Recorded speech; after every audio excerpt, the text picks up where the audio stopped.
ระหว่างร่วมประชุมสุดยอดผู้นำอาเซียนออสเตรเลียที่นครเมลเบิร์นวานนี้นายกรัฐมนตรีลีเซียนลุงตอบคำถามผู้สื่อข่าวกรณีที่สิงคโปร์เป็นประเทศเดียวในเอเชียตะวันออกเฉียงใต้ที่ได้จัดคอนเสิร์ต World Tour ของ Taylor Swift ว่าหน่วยงานของสิงคโปร์ได้เข้าไปเจรจาทำความข้อตกลงกับนักร้องชื่อดังระดับโลกให้มาเปิดการแสดงที่สิงคโปร์ประเทศเดียวในเอเชียตะวันออกเฉียงใต้ซึ่งผลปรากฏว่าการเจรจาประสบความสำเร็จอย่างดีมากซึ่งเขาไม่เห็นว่าการเจรจาทำความตกลงในเรื่องนี้เป็นการกระทำที่ไม่เป็นมิตรความพยายามของสื่อที่จะขุดคุยเบื้องหลังการเปิดคอนเสิร์ตประเทศเดียวในย่านนี้เกิดขึ้นหลังจากที่มีรายงานข่าวว่านายเศรษฐาทวีสินนายกรัฐมนตรีของไทยนำข้อมูลการสนทนากับ AEG ผู้จัดคอนเสิร์ตมาเปิดเผยเมื่อเดือนที่แล้วว่ารัฐบาลสิงคโปร์ช่วยออกเงินอุดหนุน 2-3 ล้านดอลลาร์สหรัฐต่อ1รอบการแสดงโดยมีเงื่อนไขว่าสิงคโปร์จะเป็นประเทศเดียวในเอเชียตะวันออกเฉียงใต้ที่ Taylor Swift จะเข้ามาจัดคอนเสิร์ตต่อมาสสฟิลิปปินส์รายหนึ่งออกมาพูดอย่างไม่พอใจว่านี่ไม่ใช่สิ่งที่เพื่อนบ้านดีๆทำกันทั้งนี้ลีเซียนลุงยืนยันว่ารัฐบาลสิงคโปร์เสนอแรงจูงใจบางอย่างโดยใช้กองทุนที่จะตั้งขึ้นเพื่อฟื้นฟูการท่องเที่ยวหลังโควิดระบาดแต่ไม่พูดถึงเงินที่ทุ่มลงไป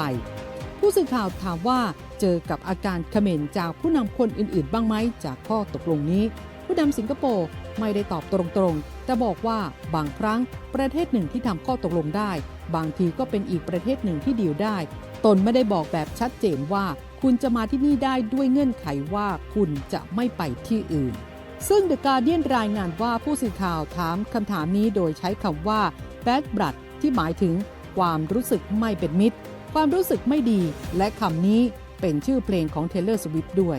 ลีเซียนลุงยังกล่าวต่อว่าหากสิงคโปร์ไม่ได้ทำข้อตกลงแบบนั้น Swift อาจไปที่อื่นหรือไปแสดงหลายที่ในอาเซียนหรืออาจไม่ได้ไปเลยก็ได้มีหลายเรื่องที่ศิลปินเองจะตัดสินใจ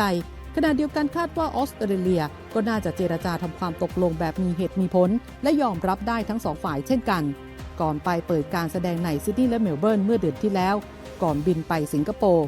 แต่เขาก็ไม่รู้ว่าข้อตกลงเป็นมาอย่างไรและว่าอะไรที่จำเป็นต้องทำเพื่อให้ได้ผลลัพธ์แบบได้ประโยชน์ร่วมกันก็ไม่มีเหตุผลว่าทำไมจะทำไม่ได้จากมุมมองของสิงคโปร์คอนเสิร์ตนี้ไม่เพียงแต่จะทำให้เศรษฐกิจเติบโตแต่ยังดึงดูดนักท่องเที่ยวและความปรารถนาดีจากผู้คนทั่วภูมิภาคอีกด้วยสำหรับคอนเสิร์ตของ Taylor Swift ในสิงคโปร์เปิดแสดงทั้งหมด6รอบโดยรอบแรกจัดขึ้นที่ National Stadium เมื่อวันที่2มีนาคมและจัดต่อมาในวันที่3 4 7 8รอบสุดท้ายจะจัดขึ้นในวันที่9มีนาคม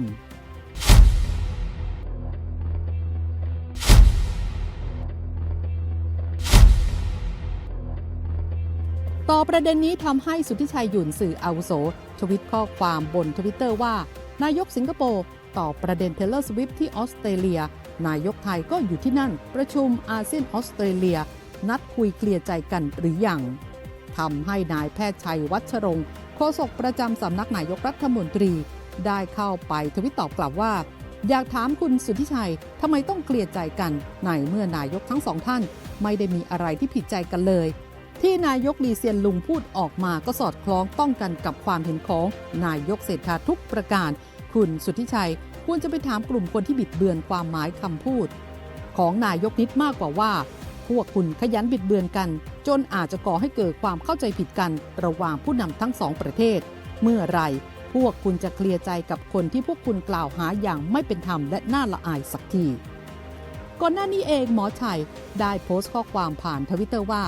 ขอยืนยันนายกเศรษฐาพูดเรื่องนี้ด้วยความยกย่องชื่นชมสิงคโปร์ที่กล้าคิดกล้าทำในเรื่องการยื่นข้อเสนอที่สามารถทำให้ทีมงานของ Taylor Swift ยอมรับที่จะไปจัดการแสดงคอนเสิร์ตที่สิงคโปร์เพียงประเทศเดียวในภูมิภาคทั้งน้ำเสียงและความหมายที่ท่านนายกพูดไม่มีจุดไหนเลยที่จะสื่อไปในทางที่ตำหนิหรือแสดงความอิจฉาสิงคโปร์น่าเศร้าจริงๆที่มีคนไทยบางกลุ่มพยายามอย่างยิ่งที่จะบิดเบือนว่าท่านนายกปากเสียเที่ยวไปกล่าวหาว่าสิงคโปร์ใช้เงินทุ่มเพื่อผูกขาดให้ Taylor Swift รับงานเฉพาะที่สิงคโปร์ห้ามไปรับงานที่อื่นในภูมิภาคข้อที่จริงล่าสุดก็ออกมาตรงกับที่นายกได้พูดจริงทุกประการสรุปว่าท่านนายกเศรษฐาไม่ได้ตำหนิสิงคโปร์ในเรื่องนี้แต่อย่างใด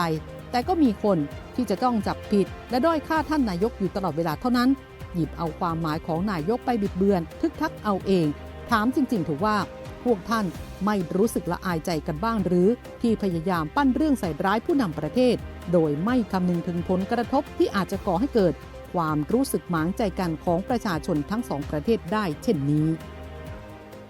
มาร่วมสนับสนุนท็อปนิวส์นำเสนอความจริงได้แล้ววันนี้เพียงกดปุ่ม Super Thanks แล้วเลือกจำนวนเงินตามที่ต้องการได้เลยครับขอบคุณครับ